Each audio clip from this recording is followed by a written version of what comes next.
असते, ती एक मैत्रीण असते, ती सगळेच असते. ती आपली गरजेची सगळ्यात मोठी गोष्ट असते. येस.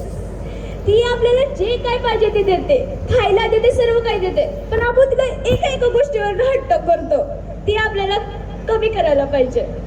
ती आपल्याला सर्व काही देते जे आपल्याला पाहिजे. म्हणून मी तर म्हणते माझी आई सगळ्यात बेस्ट आहे. Wow, really love you. आईकडे माझ्या मुलीचं नाव राजेश्वरी गणेश जाधव. माझी मुलगी ज्या झाली त्यास मी डोळे झाकून ठरवलं, चला मला मुलगी झाली आहे ना तिथं स्टॉप, मला दुसरं काही नको, मुलगा नको मुलगी नको, हा मला भेदभावच नकोय. त्यामुळे मला इथं सांगायचं सर्व महिलांना की मुलगा मुलगी अजिबात भेद करू नका, कारण जेवढी मुलगी करू शकते, आई वडिलांना जेवढी माया लावती तेवढी मुलगा लावू शकत नाही. हा, ज्यांना मुलं आहेत त्यांना राग येऊन देऊ नका, कारण मुलगी ही बेस्टच असते. खरंच आहे. माझं अजून एक सांगायचं महत्वाचं हे आहे की ज्यावेळेस मला मुलगी झाली त्यावेळेस मी सगळीकडे पेढे वाटायला सांगितले होते, मी जिलेबी किंवा बर्फी नाही वाटायला सांगितली. का? सगळ्या मिठाईमध्ये सुद्धा तुम्ही का भेदभाव करता?